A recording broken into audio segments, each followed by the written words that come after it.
Iran and Israel on the edge. Fourth day of war. Missile strikes rock Middle East. 2025 update. Welcome back to the IQD-TOVND news channel. If you are new here, make sure to subscribe now as we're on the mission to hit our 500 subscriber milestone very soon. Today's top story comes straight from the Middle East battlefield, where tensions have boiled over into open warfare. For the fourth consecutive day, Israel and Iran are locked in one of the most dangerous escalations in years, with ripple effects being felt across the world. Let's break down everything you need to know about this developing crisis, who's involved, and what could happen next. Israel versus Iran, the fourth day of open hostilities.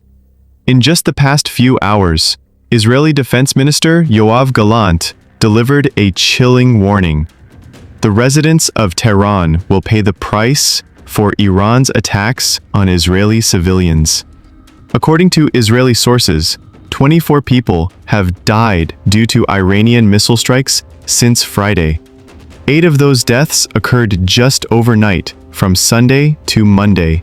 Iran's health ministry, on the other hand, reports over 220 Iranians killed in Israeli air raids since the beginning of the conflict.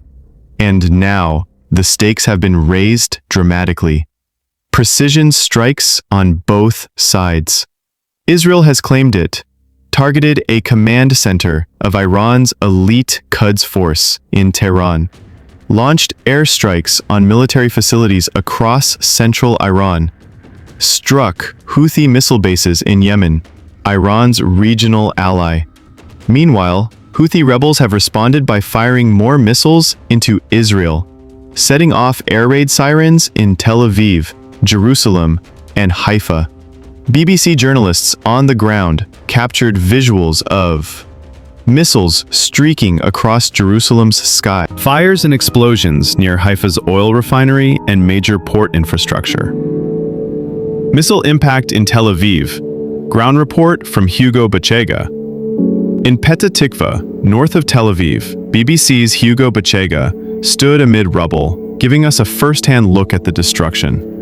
A 20-story residential building was directly hit by an Iranian missile. Cars crushed, windows shattered, and hundreds evacuated. Israel's air defense system intercepted many threats, but not all. Bachega shared, "People felt protected, but now there's shock and fear." Iran used advanced missiles with massive payloads. The psychological and physical toll is growing by the hour. State of emergency declared in Israel. Authorities have activated full emergency protocols, instructing all civilians to seek shelter immediately during sirens. Avoid gathering in open areas. Stock essential supplies as missile barrages may continue for weeks, not days. The U.S. role. Will Trump join the war? Former UK ambassador to Iran, Nicholas Hopton, told BBC News, Prime Minister Netanyahu is likely seeking U.S. military involvement. If Donald Trump decides to intervene, the conflict could escalate rapidly. But Trump has historically opposed foreign wars. While the U.S. is currently defending Israel with anti-aircraft systems, it has not yet engaged directly in attacks on Iran. However, Iranian leadership has warned Washington, if you engage in direct attacks, we will hold you fully responsible. Russia's interesting position. Can Putin mediate?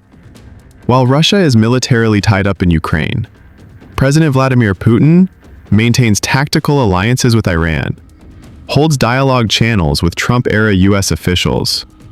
Could Putin step in as a mediator? Unlikely, says Hopton, but not impossible. The world watches with anxiety as diplomatic efforts remain shaky. Israel targeting Iran's nuclear facilities.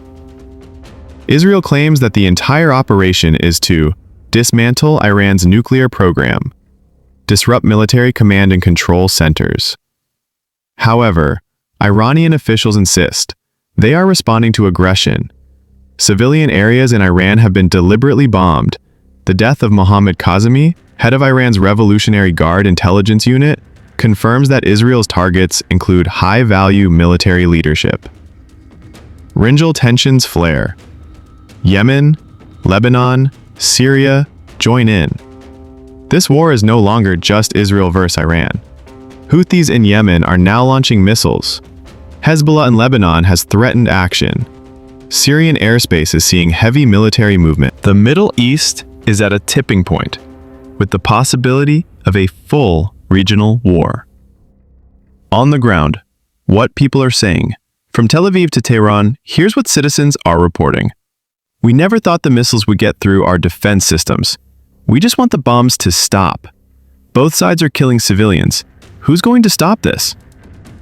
What happens next? According to military analysts, Israel will not stop its campaign until Iran's ability to retaliate is neutralized. Iran, however, seems determined to fight back, with the support of proxy militias. Any US or Russian involvement could either end the war or escalate it to a global conflict. The next 48 hours will be critical. Final thoughts from the ground. From massive explosions in Tel Aviv to strategic airstrikes in Tehran, from rising death tolls to US military uncertainty, this is not just a conflict, it's a potential turning point in modern global history. Make sure to subscribe to IQD to VND News Channel. Turn on notifications so you never miss an update. Drop your thoughts in the comments. Should the US intervene? Can this war be stopped?